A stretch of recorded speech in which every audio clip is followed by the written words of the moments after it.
প্রিয় দর্শক, স্বাগত জানাচ্ছি সারাদিনের সংবাদে প্রতিদিনের আয়োজন রাত 11টার শীর্ষ সংবাদে। সারা বিশ্বের গুরুত্বপূর্ণ সব সংবাদের শিরোনাম জেনে নিন শুরুতেই। দুর্নীতি ধারণার সূচকে 2 ধাপ অবনতি, দুর্নীতিগ্রস্ত দেশের তালিকায় 14তম বাংলাদেশ। ডিসেম্বর ধরে নির্বাচনের প্রস্তুতি নিচ্ছে নির্বাচন কমিশন। আন্দোলন চালিয়ে যাওয়ার ঘোষণা প্রাথমিক শিক্ষকদের। নাফ নদী থেকে 4 জেলেকে ধরে নিয়ে গেছে আরাকান আর্মি। সিএনজি চালক মিটারে বেশি ভাড়া নিলে জরিমানা 50,000। ফিক্সিংয়ের দায়ে বাংলাদেশি স্পিনারকে 5 বছর নিষিদ্ধ করল আইসিসি। জুনের মধ্যে বাংলাদেশি পাসপোর্ট পাচ্ছেন সৌদিতে থাকা 69,000 রোহিঙ্গা। অক্টোবরের মধ্যে জুলাই হত্যাকাণ্ডের 3-4টি মামলায় রায় পাওয়ার আশা আইন উপদেষ্টার। গণ অভ্যুত্থানের শহীদ পরিবারের চাকরি নতুন কোটা হিসেবে যুক্ত হবে না, জানালেন উপদেষ্টা নাহিদ। সাগর রুনি হত্যাকাণ্ড তদন্তে বাধা দেওয়ার অভিযোগ আইনজীবীর। প্রিয় দর্শক, এবারে জেনে নিন বিস্তারিত।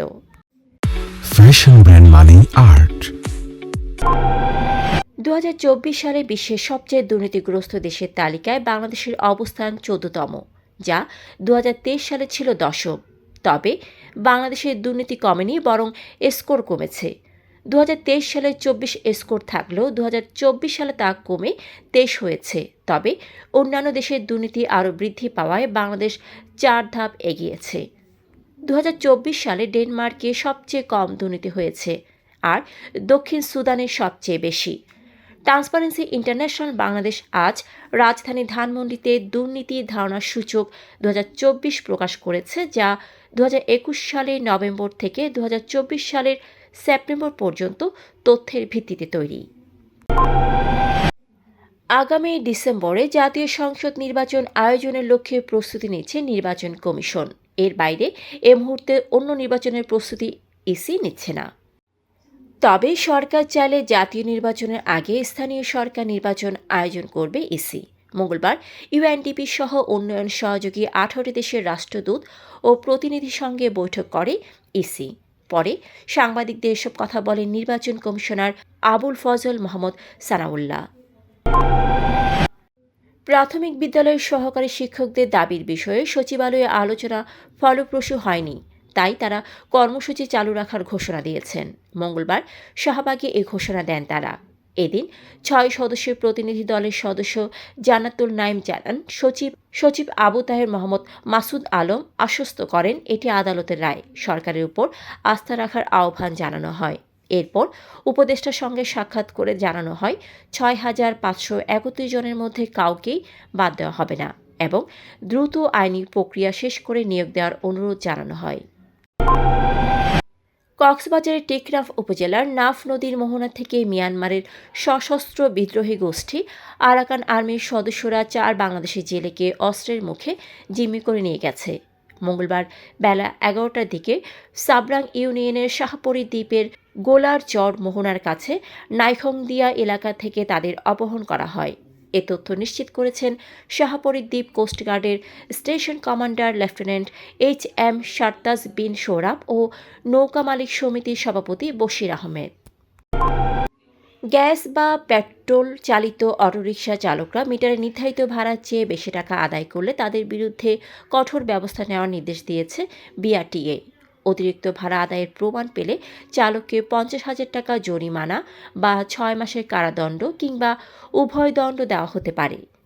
সোমবার বিআরটিএর নির্দেশনা ঢাকা মেট্রোপলিটন পুলিশ কমিশনারকে পাঠানো হয়েছে।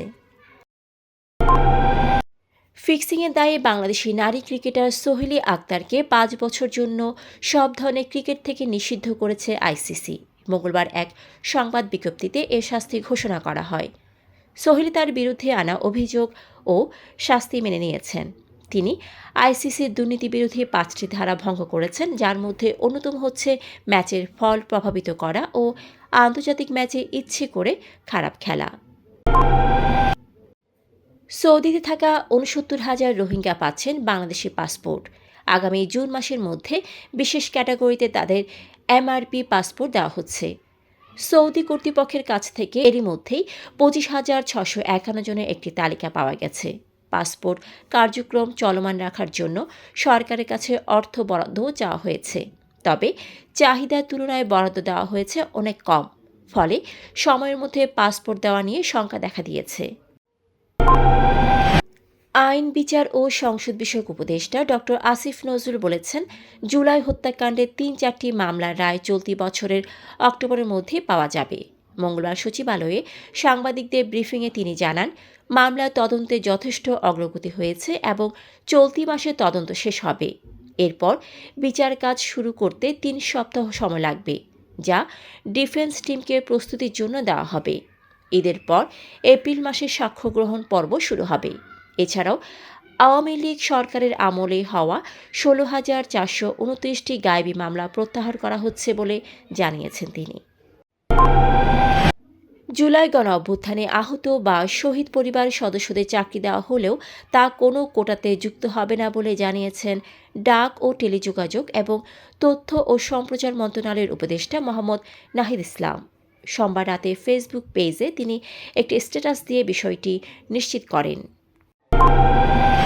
সাংবাদিক দম্পতি সাগর সরোয়ার ও মেহেরুন রুনি হত্যার মামলার বাদীর আইনজীবী মোহাম্মদ শিশির মনির বলেছেন, শেখ হাসিনা সরকারের উচ্চ পর্যায়ের ব্যক্তিরা সাগর রুনি হত্যা মামলার তদন্ত বাধাগ্রস্ত করেছেন, যার কারণে ১৩ বছরেও তদন্ত প্রতিবেদন আলোর মুখ দেখেনি।